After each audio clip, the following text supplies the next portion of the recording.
Welcome back to a new season of Eyes and Teeth, a new start, a new year, a new lockdown, and here we are. This season I will be featuring more entertainers linked to the comedy world. If they're not comedians, then they're comedy actors, or they have the best stories of working with the greats in the world of comedy. But one thing you will get here is entertainment and anecdotes galore. In particular, this season, we all have one thing in common, and apart from working on stage, we are all water rats. The Grand Order of Water Rats are a showbiz charity that have been going since 1889. And here is a little story of how it all began. In 1889, Joe Elvin was a founder with Jack Lotto of the Grand Order of Water Rats, a show business charity which began life when a betting syndicate that had grown up around a trot-in pony, owned by Elvin, agreed to donate any winnings to charity, gaining its name when someone referred to the pony during a rainy trip to the Derby as looking more like a water rat. In 2014, when past King Rat Roy Hudd invited me to be a water rat, I couldn't believe that 1, I could be considered for such an honour, and 2, Roy Hudd was inviting me. Roy worked with Max Miller. He grew up in music hall. He was Mr. Music Hall, Mr. Variety. But to me, he was now my show business uncle. Everybody's uncle. He looked out for you, and he made sure that not only were you okay before a show, but to make sure that you got what you needed. He made sure that you were upbeat and happy just before you went on stage, and after the finale, he couldn't be more happy for a full house and a busy and happy cast. He was always bursting with happiness, and I miss him. Working with Roy Hudd was one thing, but sharing a dressing room with him time after time and hearing backstage banter was just pure gold for the ears. There are some stories that will stay in the walls of the green room, some that cannot be and must not be repeated for some reason, but whether that's to save embarrassment for some, or just because they're showbiz stories that belong only backstage. But say with those 1,000 stories, there are another 100 or 200,000 stories that we can share, and they're the ones I won't be editing out. The wonderful thing about our business is that a lot of our work is captured in TV or on DVD or in radio recordings. We're so blessed to be able to switch on and hear that voice that we miss, or the laughter of that person. Since I joined nearly 7 years ago, we have lost so many brother water rats, too many. We miss Sir Ken Dodd's tickling sticks, Roy Hudd's poems, the glasses that Kenny Cantor wore, the tapping of Steve Clark's feet. We miss paying 15% or sometimes 20% to Michael Black.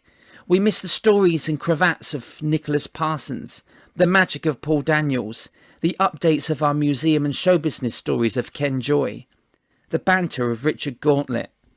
He's still with us, he just hasn't returned my calls.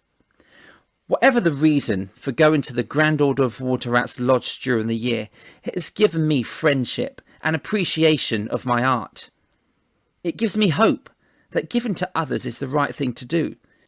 I feel like I am at home when I'm in Lodge, surrounded by fellow entertainers. We all just want one thing: laughter and friendship. It's a joy to think who was here before us, or who is with us now, and who will be with us in the future. So Season 4 is my first tribute to the Water Rats, kicking off with our 2020 and 2021 Rollover King Rat. But before we start, here is a quote from a past water rat you may have heard of. "Nothing is permanent in this wicked world, not even our troubles." Charlie Chaplin. To become King Rat is an even greater honour than becoming a rat. It's something maybe you want to work towards, something you want to achieve. Not an easy thing to achieve, but you have to work hard for it. And some are just naturals at that. Duggie Brown is a great example of being a natural, a cabaret artist, a comedian, an actor. And when I say actor, I don't just mean commercials, which he's in a lot of, by the way. I mean playing the fool in King Lear. Yes, he's a fine comedian and one of the nicest guys in the business. He's more busier today than he was when he started. Considering this was 2019 and not 2020, and the beginning of 2021. You know what I mean. He's a busy. Before all this happened, he was busy. He's a grafter, hard worker, and he gives 100% in all he does. Please welcome to Eyes and Teeth, Duggie Brown. Eyes and Teeth. Hello. Hello, Johnny. Hello, Dougie. How? Hello. All right. Kids are funny, aren't they? My little girl, she's not that big. She says, Dad, she said, what would you get if you crossed Larry Grayson with a Red Indian and Tommy Cooper? I said, I don't know. She said, you get somebody who goes, shut that door. How? Just like that. your delivery as a comic is second to none. And I was talking about the water rats, Dougie, and you're our king rat this year.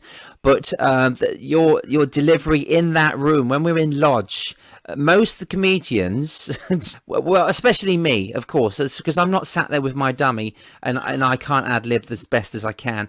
But we sit. That's actually, just to interrupt you, that's why I insisted on being a long distance between us, because I've seen the way you work, ventriloquist with a dummy. I always worry what they're doing with their hands, so I've kept your hand as far away from my back as possible. So continue. Yeah, I can't get my hand around the back of that large chair, that king rat chair that you're sat in. I think that's purposely designed that way.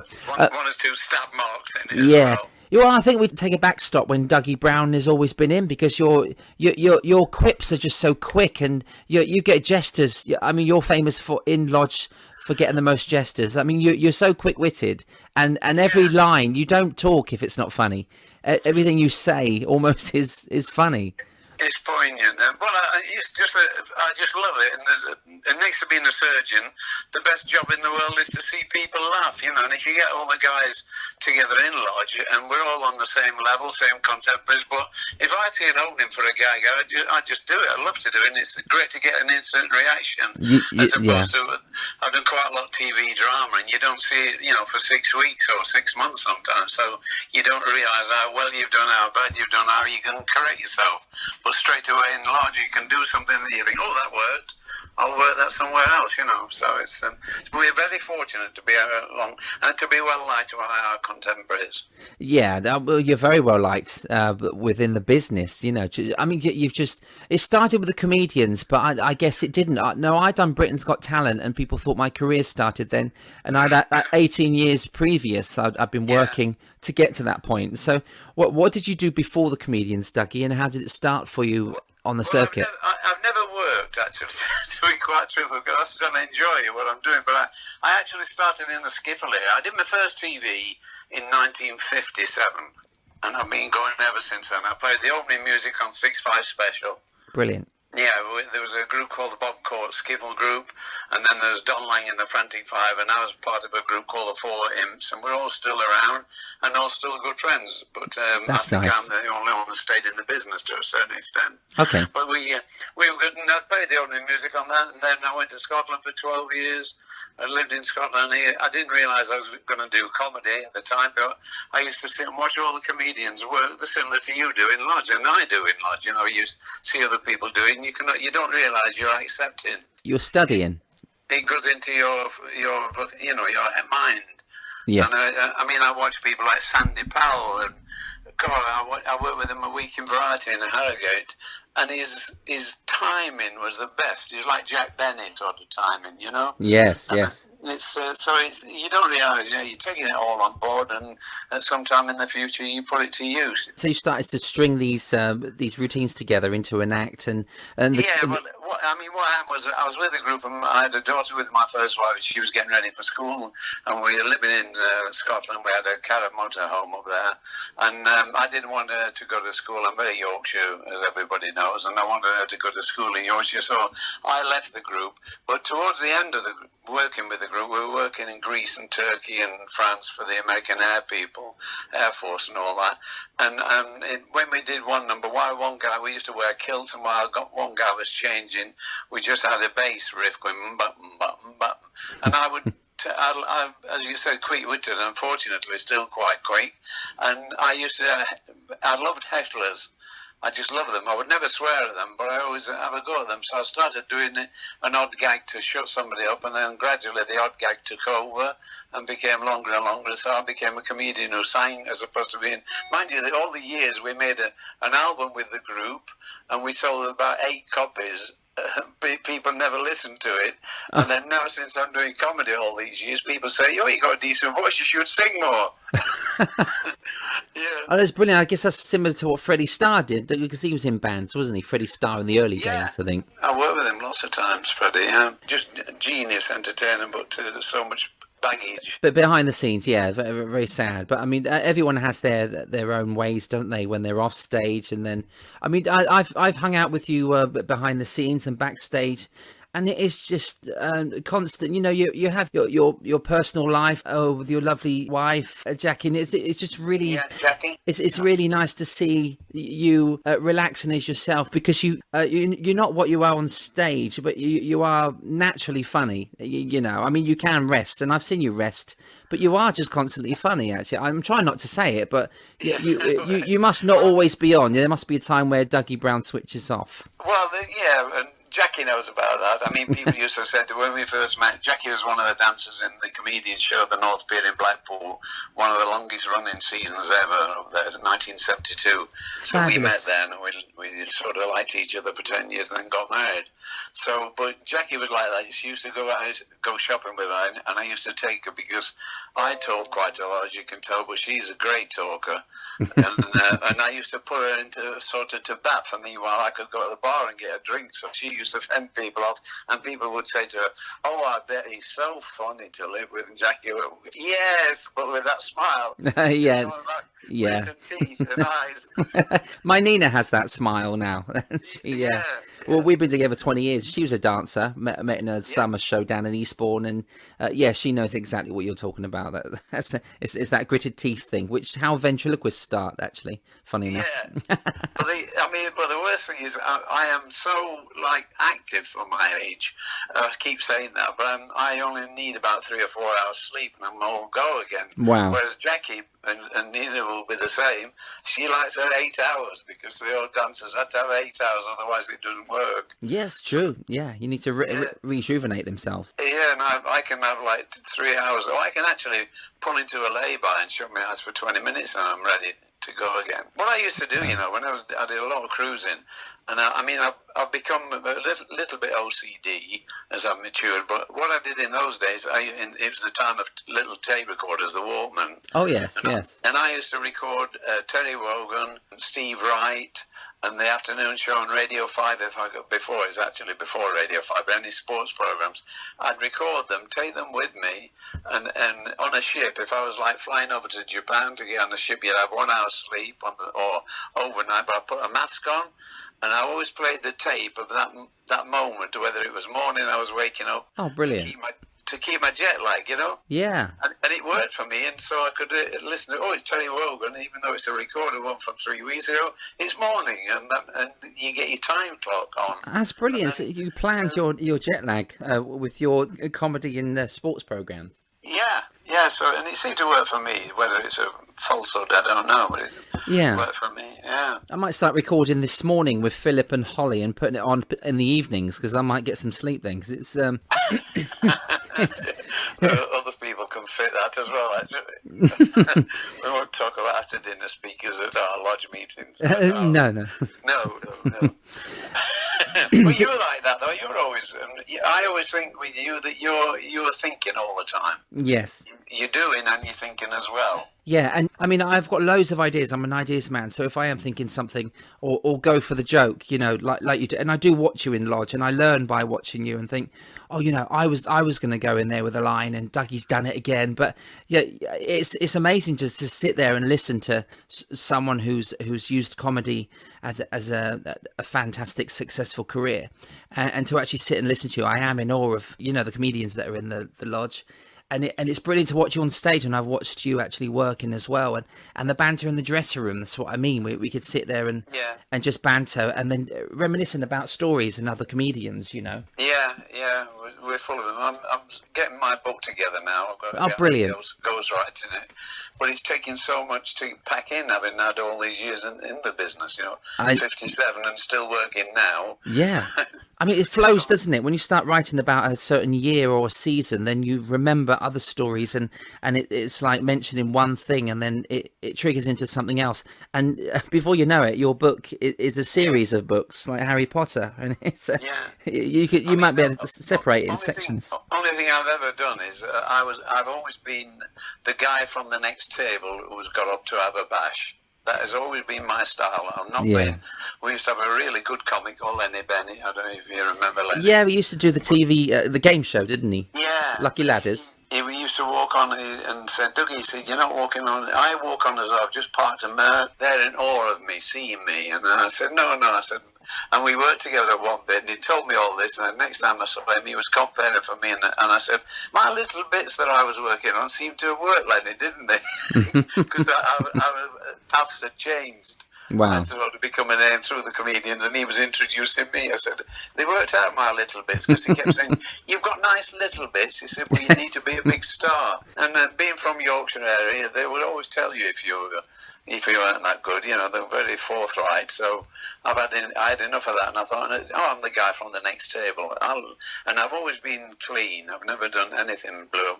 I've always worked with my mother's in the audience. Yes. If I could tell a gag in front of my mum, it's okay, Oh, that's nice. You got a recommendation then. Mum says it's all right. I got a synopsis. My synopsis for comedy is, it's embarrassment of others. You are glad it's not you. So you see somebody slip on a banana skin. Yes. Your first thing you laugh, but then you dash over and help. But your first initial thing is you have a tit to see yourself, because you're mentally thinking, well, I'm glad it's not me.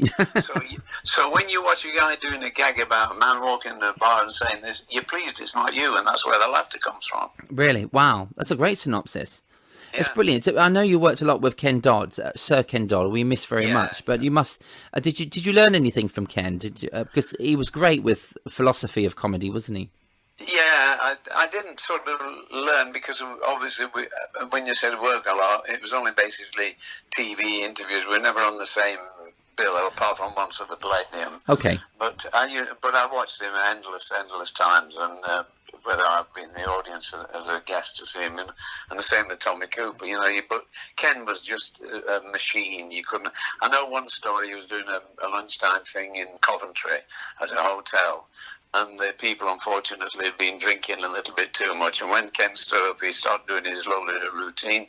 And one of the guys threw a bread roll over. Well, he threw it at his friend, and it hit Ken. Oh. And Ken said, that's it. He said, I was only going to do 45 minutes. It's going to be 2.5 hours now. Lock the doors. And he locked them all in. No, really? Yeah. He said, he went on for 2.5 hours. He said to the guy, you won't do that again, will you? I do remember I had a struggle once, and I thought, wow, this audience really don't like me, so I'm not going to leave. I'm going to do my time, but I'm going to put another 20 minutes on top, because they annoyed me so much for not enjoying it. I actually tortured them by staying on, which it is leave them wanting more or leave them wanting no more. Was my philosophy. That many times though. Yes, it still works. Yeah. You went on from the comedians though, which is very successful for you. You went on to the Good Old Days and Will Tappers and Shunters. They were great shows to be on. Yeah, well, what happened was my office. I worked for Stanley Joseph at 8 years in Leeds at the City Varieties. He was my agent at the time, and Ken Loach went up there to do casting for a couple of Colin Welland plays, and he wanted to use real people, and so he cast me in Kes. I only had 3 lines or 4 lines in the opening of Kes, and then suddenly I opened up a drama side. So through the years, I managed to combine doing the acting straight. I've done Shakespeare, I played the fool in King Lear. King Lear, yeah, wow. Yeah, and I've done all that now. I did Rise and Fall, Little Voice, with Bev Callard and Ray Quinn for about you played Mr. Boo. You played in that. I played Mr. Boo, yeah. So, but I've managed to be fortunate. So it's keeping the 2 careers going and be accepted in both sides. Yeah, definitely. I mean, you say that you're still busy now. You're always on commercials. We're always watching in between all these soaps and all these soaps that you've been on. And I will mention a few of them. You've done Brookside, EastEnders, Coronation Street, Emmerdale, Peak Practice, Holby City, Doctors, The Bill. What soap have you not been in? And then you're in the adverts as well. You're in the adverts in between them. Yeah. Duggie's always on telly. There was there was a writer called Stafford Hildred, who used to write in the Daily Mirror, I think it was, and he put an article in one week. Had been on 3 times, 2 plays, and a comedy thing, and he said, "Is there an artist north of Watford?" Bradley Walshfield now. Well, it's not a bad thing, is it? It's brilliant. It means people love you. It means people, and we know your face. We know your face from those soaps and from the comedians. But you have done so much. How was it the transition from being a known comedian to actually playing King Lear and doing these serious parts and these soaps and things? Was it difficult for you? Or? Well, I always had. The first sort of major thing I did 4 for Ken Loach, and they were all about the pits, written by Barry Hines, The Price of Coal, and all these. But he was using me to be myself in a character. Yes. So he was using Duggie Brown, as opposed to give me a name, Phil Strong, whatever. When I did the rehearsals for King Lear, I couldn't understand it. It went on and on, and Deb McAndrew, who used to be in Coronation Street, she was in it, and she said, "Dougie, Shakespeare's like this. You keep looking and searching, then suddenly, after about 5 or 6 weeks, it'll work. It'll happen." And it did. I just, overnight, I suddenly realised what every word meant. And I'd been studying it purposely. I know that when I came home the first day's rehearsal, Jackie said, "I've never seen you look as tired," because it was a new venture. And you can't very well stop in the middle of Shakespeare and go, "Hang on a minute." No, here's another one. Yeah. But I always had good, I knew that people had put confidence in me because I did a thing for Sheila Delaney. And when I went for the interview, it was a 6.5 hours called The House that Jack Built on the BBC. And it was 10 years of marriage. And it was all done live. It was going to be live. So I went for the interview with a guy called Peter Hammond. And his secretary was in the corner, and we were doing the interview, and he said, chatting about what we are now, nothing about drama really, but just about careers and what do you do and all that. And he said, okay, he said, look, by the way, the lady in the corner is Sheila Delaney, and she'd been acting and listening to me talk to him. Wow. And she just came up with these 6 half-hour scripts for the BBC. She said, there they are. Do you want the part? You've got it. And I said, why? She said, because you sound like my brother, and it's written about him. Oh. And Peter Hammond said, well, do you want to go and rehearse with that? No, we'd like to go for have a lunchtime beverage with. And I said, let's take Sheila along. We went to the pub in Shepherd's Bush, and we had the longest chat over there. And I went back I was doing cabaret that evening at the Cresta in Solihull, and I arrived back at the hotel I was staying at with 6 half-hour plays. Wow, amazing. That was a 2-hander. There was only me and Sharon Deuce in it. Really, just the 2? Yeah, it was 10 years of marriage, and people said, what was your mother like in that? And I said, I didn't have one. Well, you spoke about her. Yes, I talked about her, but she was never there. Oh, wow. But it meant that when your acting partner spoke, then it was you next. There was nobody else to alleviate the time by jumping in and talking. Yeah, that's true. If she stopped talking, it must be me. That could be a big mistake for a ventriloquist if you forget that you have to do the other voices. Well, you're very lucky, though, I always think of events, because if you're going to do a 50-minute spot, you only do 25, don't you? Yeah, we split it up. Yeah, well, the dog goes, I was in the bar the other day. You go, you were in the bar the other day. he just repeats what I say. I saw this man on the corner. You saw this man on the corner. That is the 25 minutes is just repeating what the dummies just said. But I can only say that about you because you are so very good. That's why I'm laughing.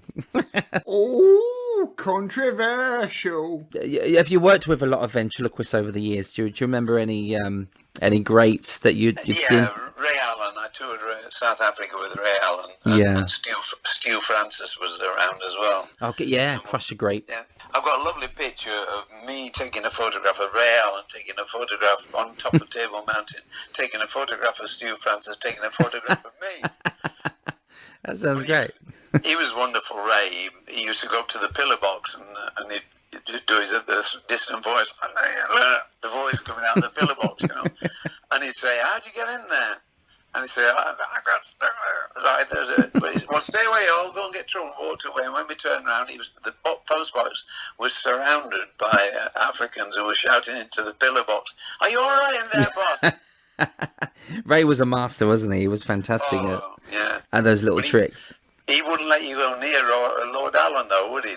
Lord Charles, no. Lord Charles, No, he was pristine, I have been quite close up to Lord Charles, and it just... He really was a master at keeping him alive on stage, and he had to really look after him. So his head was wrapped in towels and really packed away properly. And I mean, because they were wooden, they were made out of leather. The lips and painted with precision. You really had to look after those kind of characters. But as you know, mine are made of foam and towel and they're Muppet style characters. They're a little bit easier to look after, but so I understand, because they're not cheap, these characters, and Ray spent a lot of money on those figures. He actually, did you know he was probably the only ventriloquist that aged his dummy when he got older? No, I didn't realise that. Yeah, he had a Lord Charles with like brown hair, and then when Ray got slightly older, maybe in his 60s, he had a larger Lord Charles made, but he had grey hair then.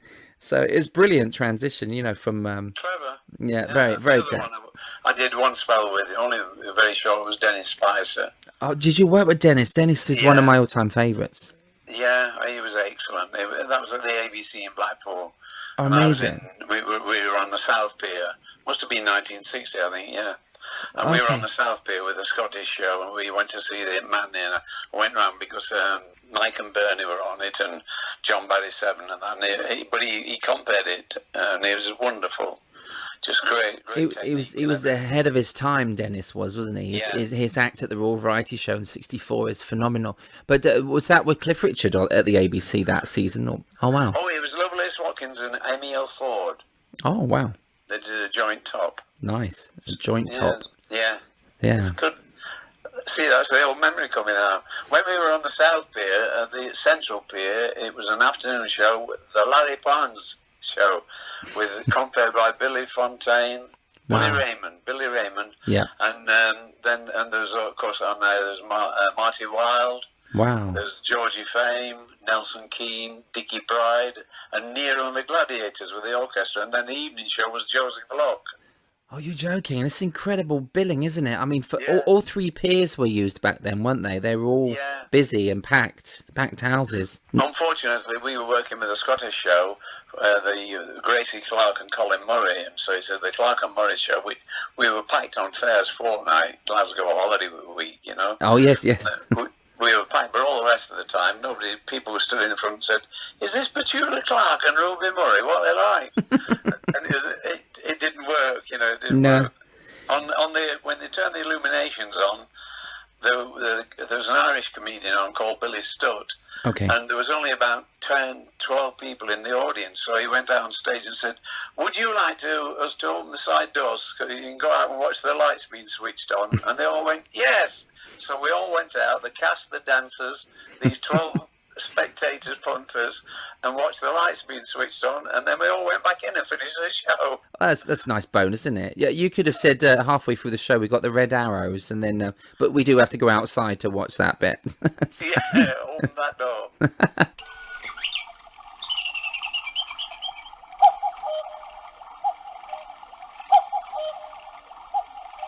Now, you had a 40th anniversary show of the comedians in 2012, I think. It's about 8 years ago. Yeah. And you're still friends with a lot of the comics that were on that show, Roy Walker, Mick Miller, Stan Baldwin? Yeah. Obviously, we don't get booked, as I say, the only time I see them is on the golf course, really. Because we don't get booked together because you're only in a room for like one comic. And that. But I mean, from the original, because Roy didn't join till like 5-6 years later. Okay. And the same with Mick Miller. Mick wasn't on the first recordings. After the original recording, which was February 13th, 1971, wow. There's only me left. Oh, really? Just and yourself? Johnny Hamp. Oh, okay. It's incredible, isn't it, that Johnny, bless him, is with us, because he brought you all together back then, and it's just a brilliant thing what he done, Johnny. It's such a well, nice thing. That anniversary show is great. It was good. And that was when poor old Charlie was just starting to get a little bit ill. Yeah. And he'd gone quite slow, but the punters public just loved him to death, loved him. And then this woman came around for his autograph. So he said, of course I can, the old flower, I can have it. And she had this picture on the programme. And he started writing, and he was really slow. He's going with a C, H, like that. And he just stopped halfway through. And his eyes lifted up to this woman and went, "Thou's asked for it, they'll have to wait." Oh, bless. It's like he's here. You got his accent. You can tell that's Charlie's accent, isn't it? It's nice to hear that again. Bless him. I'm not an impressionist or a ventriloquist. You know I'm not a ventite, anyway. Well, you're really good at distant voice, though. You've every time we meet, you always go, "Hello, Johnny," but you always do the thing, you know, behind the box or. But I can always say no. I say I'm not going in that box. That's it. But that's all I can do. It'd be good in Undertakers, I suppose. Oh, I could have done with you the other day. Yeah, I mean, it's that I drive Jackie mad first thing in the morning. I wake up and I'm whistling. I just whistle and sing and all whatever. And she goes, "When do you?" Oh, that was it. She said the other day, "I'm making one of them black things to put on your head to shoot you up like they do with a parrot." A balaclava. Ah, that's it. Yeah. You had you were on all those shows at 3-2-1 with Ted Rogers and all those game shows. It was Celebrity Squares. Did you do all those? Yeah, I did them all. Yeah, punchlines, and I just loved it. But I used to look at a good lot of BBC down at Paris Studios. Yeah. With and I mean, we used to get Tony Blackburn captain one team, I captain the other, and then you'd get Ken Bruce or Terry Wogan. Okay. We do game shows and about music, and I've got quite a decent memory about who recorded what, when, and all that. So, and we used to have a guy on the front row who used to be always mouthing to give clues to Tony Blackburn, and he'd be going, "Wow, wow," and he used to be outside afterwards. And there was a guy called Phil Swern, and now he's more or less the head of BBC One. Wow, really? Well, he does all the music shows on there, yeah. Oh, that's brilliant. Have you done radio comedy at all? Have you been you've done something with Barry Cryer, haven't you? Yeah, well, the funny thing is I got a phone call from a guy called Gary Richardson. Do you know Gary? He's on the BBC as a sports commentator. Okay, I know the name, yeah. He was regular on Wimbledon and all that through the years. Now, he had after speaking ages, but he's a great after-dinner speaker himself. But he called me on Sunday. And then on Monday, and he said, "Dougie," he said, I thought I'd give you a ring. I haven't spoken to him for about 3 years. And he said, "I was laid in bed the other day and I heard this programme come on Radio 4. He said, "I'll listen to that," because he does the Today programme as well. Okay. So he's listening. He said, "No, I heard this programme come on." And he said, "If I tell you played a character called Mr. Rawlins," I went, "That was from the end of the pier." And he said, "Yes." And it was with Arthur Lowe and John Le Mesurier. Wow. And it was going to be a sitcom, but poor Arthur took ill after that and passed away. Oh. So we didn't. But I told you, it was the time we were doing the test match. I think it was we were dropping a lot of catches at Headingley. Kept dropping them, and I Jack the lad, I passed him the script over to Arthur, and he just got it, and then as he slipped out of his hands and fell on the floor, and I looked at Arthur and I went, "Didn't I see you in the slips at Headingley this week, the cricket?" And he didn't say a word. He just lifted his eyes up and looked at me across his eyes, and he made me feel about 2 inches tall. He told me everything. Basically, I am the comedian, you're a feed, sort of thing, that look. Really? Wow. Yeah. And I worked with Inge and Brackey as well. I did 2 or 3 shows with them. Did you? I never saw them off stage, so I always saw them as Hinge and Bracket on TV, and they were. What were they like as behind the scenes? Lovely, George and Very Patty. funny. They were really, really good, and such a nice act for their time, Yes. The old Flanders and Swan, wasn't it, and all that sort of era. Yeah, it's brilliant. I just remember a piano and the 2 big wigs that they had. Yeah. They were on the variety shows. They got a little bit sort of naughty blue for those days, but it was such a warming act. I did the good old days about 3 times with them. Oh, okay. that Leeds City Varieties is still going, you know. It goes Yeah. like in March and then October, I believe, and I've done it about 5 times. It's still such a lovely atmosphere, isn't it? And a great theatre. I did do it once before they renovated it, you know, when Ken reopened it. And it was nice to be in there before it was renovated, because you still had that Chaplin feel, you know, the people that used to work there and signed the book who would work backstage, and and then, but even working it when it was after the renovation, it's still a place full of history and variety. It's nice to work it. Well, when we started with the group, after we sort of got together, we won a competition about this 6-5 special TV thing, and we were with a London agent then called Don Ross. Well, Don was into the old-time variety shows. Yes. And our first gig was the Collins Music Hall in Islington, which is a real character place. Have you ever read anything on that? No, I know Wilton's Music Hall. I worked there with Roy Hudd, but I didn't. Yeah, I've heard of Collins. Yeah. Collins Music Hall was phenomenal of its day. You know, I mean, backstage it was dreadful. You used to walk on them slabs, and you could see the rats swimming underneath. You know? Yeah. and then we went to the Finsbury Park Empire, and then we went to Newcastle Palace, and then the next week was at City Varieties. Wow. And that was with Harry Joseph was the owner then, and that was Stanley and Michael Joseph. He was there. He was their father, like, you know. Okay. So then they took the theatre over, but we did a matinee show, and the show from the Grand came round to see us. And the three from the group there came around backstage, and they was talking to us. And one guy said, "This is what you're doing wrong, guys. If you wanted to bow like this and do this," he's given us a little bit of input. And when he left the room, I said to the lads, I said, "Just leave. He will stay as we are. He doesn't know what he's talking about." And he was Gordon Mills. He was Gordon Mills, who obviously Tom Jones and all that, you know, Wow. and he's Engelbert, Tom Jones and everybody.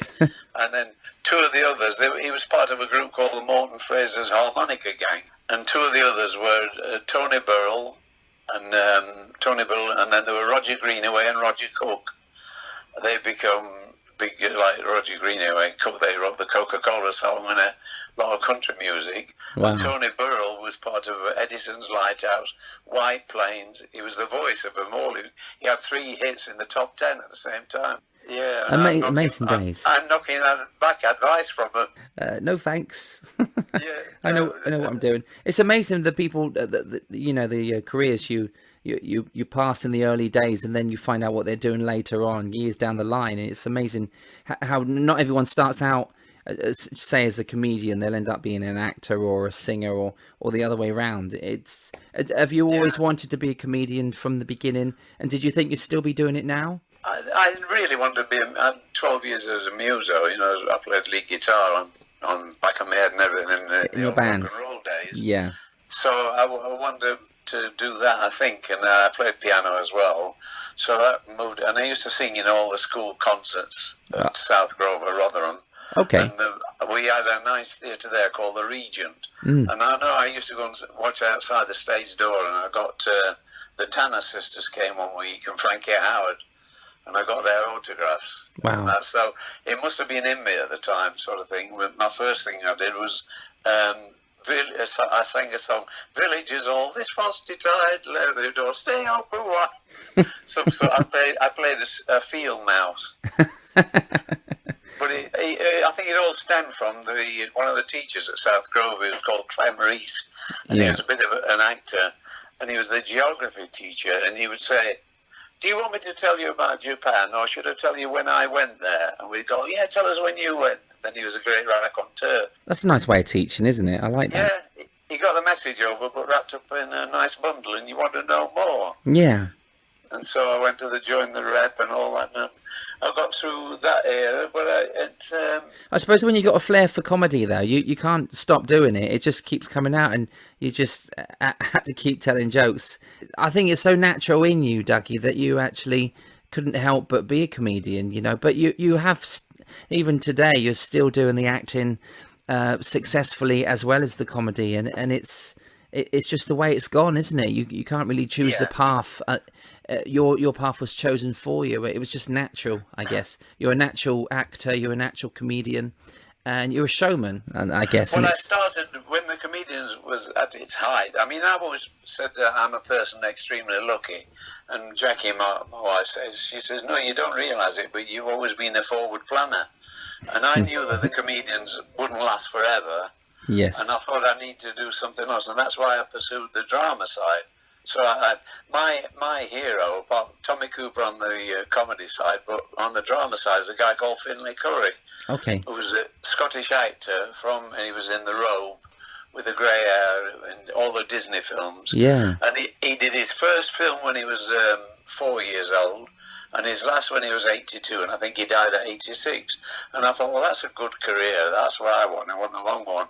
And I thought, well, the Comedians will fade, that style, which it proved. Sure. But the drama I can do until I'm 80, coming up in August, you know. Yeah. So, Oh, bless you.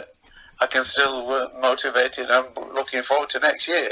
Yeah, well, I suppose that you can mix the two as well, because you've done a lot of comedy acting. You Last of the Summer Wine, which is that when it came back, and still open all hours as well. Still open. Yeah, I did those running about. I did the new ones. They still open all hours. Yeah. Yeah. But last of the Summer Wine was to behold, you know, because the guys used to have their separate trucks. Winnebagos they stayed in. All right. And they all had different. They're all different politically.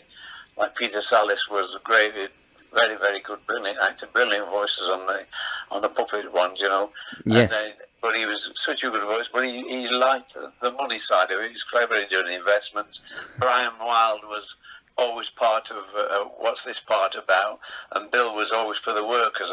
I'll give you a quick example. I was doing the Last of the Summer Wine. We were doing some filming, and we were getting ready to wrap, and I was contracted for the Monday as well, if they needed me. And Alan J. Bell, the producer, said, we're going to use that Monday, Dougie, is that all right? And I'd said already, spoke to Bill, and I said, Bill, I'm doing a golf thing at St Andrews on Monday for a lot of money. And he said, right, we'll get this in. And Alan Bell kept saying, we're a wine now. And Bill said, no, I want to finish this. And he wanted to finish it so that I could go away and work on Monday. Nice. And they would put cold towels behind his neck to keep reviving him, and he made sure he got the part in, so that he was thinking of the work and his pals. Yeah. That's good. There's some good people in this business, isn't there? And, Yeah. and you never forget them. Yourself included. Eyes and teeth. I've never really been into sports or golf at all, but a lot of deals were done on the golf course, weren't they, with comedians and jobs? Did you get many jobs on the golf course? Or, I mean, ideas flow, don't they, when you're talking to your friends and peers? Well, what we do, I did quite a lot of pro-ams. It's sort of, that side's gone. Yeah. Because of the financial side of it, you know. Of course. But I did loads of pro-ams, and I'm quite a decent, keep talking all the time. If I see anything funny, I will do it.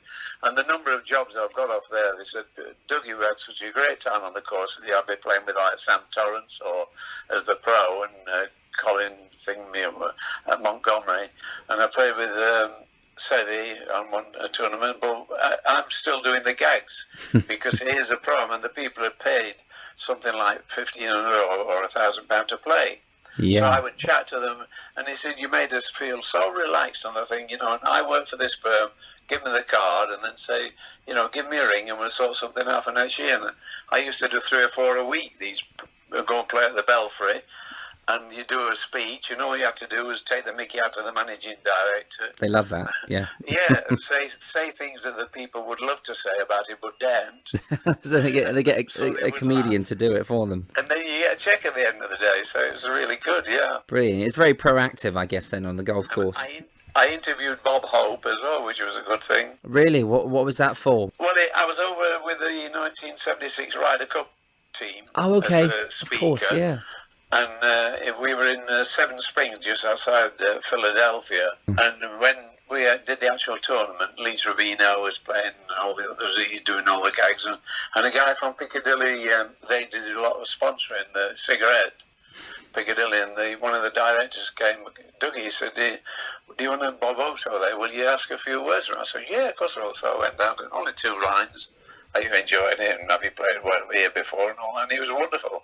Just come back with the lines, and it's nice. Suddenly you get... He said, I saw the comedians in the UK. I thought, Christ, if you thought that people like that were watching your work...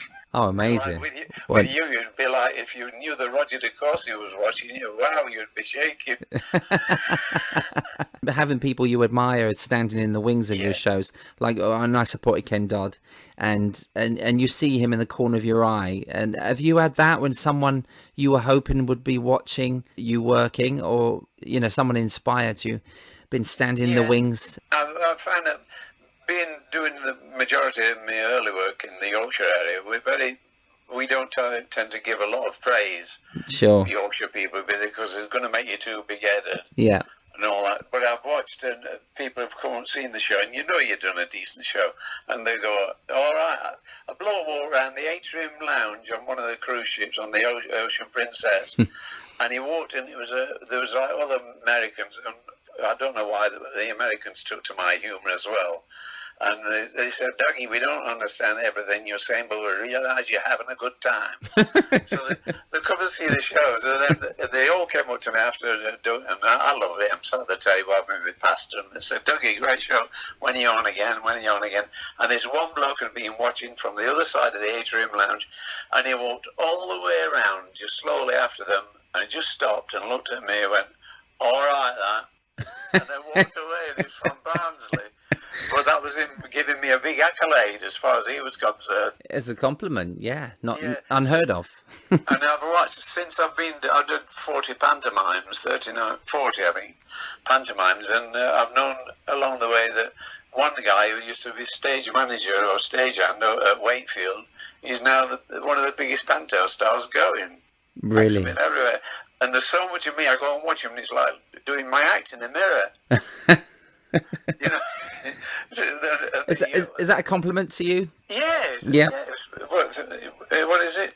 Impressions of eyes form of flattery, isn't it? Something like that. Royalties come to mind. Yeah. Well, you can't copyright a routine like that. No, I guess. Well, it's a form of flattery, which is nice. But it's quite nice to know that somebody's looked into your brain and think, oh, I could do that,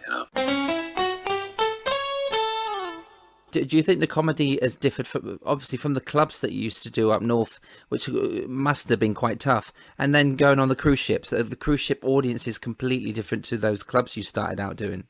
Yeah, the cruise ship was different. It's obviously been working them for so many years. They had different. They paid for the easier to work for because they pay for the trip. You are part of the trip. Yes. But they're not forced to come and see you. So the ones you've got want to come and see you. Yeah, they want to be there. They're sat there waiting. So I found them quite. And once again, I got so much work out of it through. I didn't drink, and I wouldn't do any religious gags. I wouldn't do any racist, anything like that. So I didn't offend anybody, sort of thing. A bit of a creep. There's that. Well, you're doing it right. There's a lot of rules, isn't there, and things you can't say. And I think when the cruise industry resumes, I think there may be a few more notes on there on things you can't say, and maybe don't mention the virus, because I think people are going to want to get away from that. Yeah, don't remind us of that. Yeah. No. But I do find, I don't know if you're the same, but seeing the people you see work comedy, I mean, people make it too serious. Yes. Because they analyse it so much. Too much analysis causes paralysis. You go on there, and if you make the people laugh, keep it in. If it doesn't get a laugh, take it out. Funny is funny, isn't it? They're sat on. People are sat on seats, and they become judges. Trained like this now. They're sat on a seat, and I say we're in a thing with a big E. The E that we're in is entertainment, not education. Yes. Yeah, you're there to entertain, and if they're not laughing, then people giving long routines, and now I find that a lot of them, the sort of things we were dumbed out on, were taken out because some of the comedians were a bit strong, like Bernard Manning sort of thing. Sure. But now I see a lot of the comics now are gradually creeping back towards that. They are. I mean, they do show them on Night at the Apollo, and you get some language that you wouldn't have dreamed of hearing on television back in the 70s and 80s. But I think it's worse now than it was with some of the alternative comedy, and some of the things they get away with on telly, just even on quiz shows, Dougie. It just you think you'd never get like Kenneth Williams sat there with Nicholas Parsons and hearing these words, on radio comedy or it has changed, But it's not needed. I think that we're there to make them relax in the seat, to sit on the edge of to sit on the back of the seat and relax, and not to be sat on the edge of the seat. If something wrong going to happen, it's like, are they going to swear at this? I can't be doing with it. Yeah, your audience shouldn't be nervous. They should be sat there waiting just to laugh, and be relaxed and happy, and you don't. Yeah, someone's going to be offended at words, but I mean, it depends on how good your mind is, and how good you put the delivery across, and what works for an audience. Yeah. I'll tell you a good lesson as well. Though Bernard was the greatest timer. The guy, him and Tarbo, I think, timers of gags, like since Ted Ray. Ted Ray was a master at it, and then Tarby's got great timing, and also Frank Carson to a certain extent because he was loud and funny. But we got Bernard was a great timer. But what he would do, when we got the success of the comedians, we were getting 17 million viewers on Saturday night, at 6:30. There were only 4 channels. Yeah. So you can't go, there's so many channels now. But what Bernard was do when we'd use quite a lot of material, and Bernard always had a cue sheet, so he would go on and he would be filthy blue, really bad language, and Johnny would have the tapes running, but he wouldn't be using any of it. Well, Bernard would be blue, but in the centre of it, he'd have 4 gems of clean new material. Gems. Really? And those are the ones that Johnny would use. Yes. They would go into the next series. But in the wings, you've got 2 new comics waiting to come on, and they hear this blue, filthy language. They think, we can get away with it. And they would go on and do all filthy gags, not get any footage to go on the TV because it was too blue. Well, the team Bernard get away with it there. It backfired. Yeah, it was a bit sly. That's a shame then. You are King Rat this year, and then many comedians have followed as King Rat over the years. It's an honour, is it? How does it feel for you to be King Rat? It's an honour to actually get the title. And so what does it mean to you, Dougie? Well, I'm still in awe when I walk into the lodge. I am still in awe when you look around then, especially when we have the ball, when you look around all the blues drapes and the names of the people who have been ahead of you, and it's just to be part of that fraternity. When I became a water rat 35 years ago, and I would have never believed I would get to be King Rat. I never thought I was that sort of material. But to now having actually done it, I am just totally in awe. I've been put into my place, and it's a nice place. It's a wonderful place, very deserved as well. And I think the last couple of years, sat there watching you, and I knew you would be King Rat, and I think it was something we were kind of expecting, because you fit perfectly in that chair. We miss you in that chair, Dougie. Dubby's a better name for events. But no, we do miss you, mate. We can't wait to get back into Lodge for all this banter to continue and for you to do your thing. But your comedy, your voice, and your talent has got you to that chair. So well done, sir. Very proud of you, and I am in awe of you, Dougie. I love working with you. You're brilliant. And you're always charming to meet as well. I like you. It looks a good lodge when the people like you are in. And unfortunately, we lost poor Ken Joy, but that was the same with Ken. Yeah. I used to love Ken Joy being in lodge because it just made the place complete. And you were because you were in order. You were in one of the offices, and then you had through the excess work.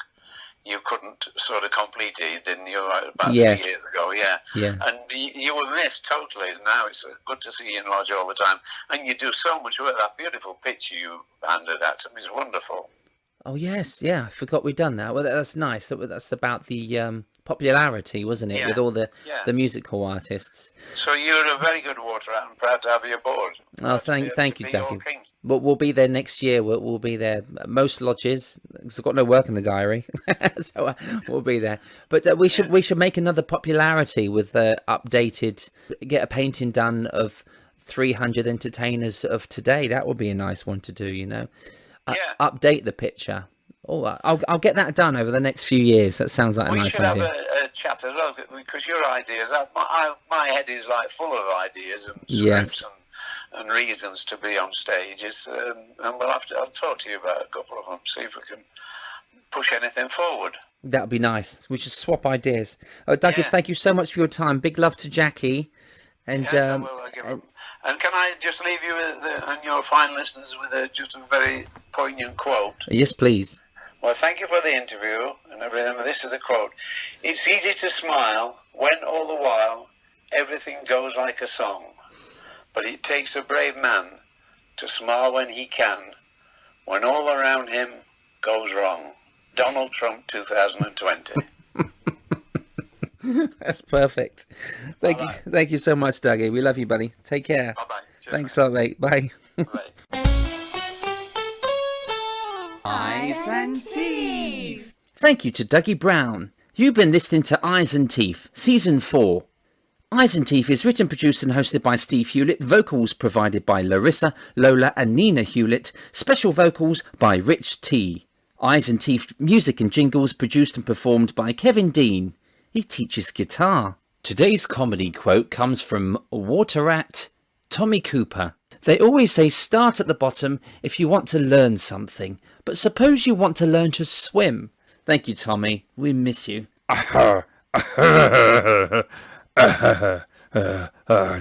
Listen in next time when I'll be talking to the incredible Adrian Walsh.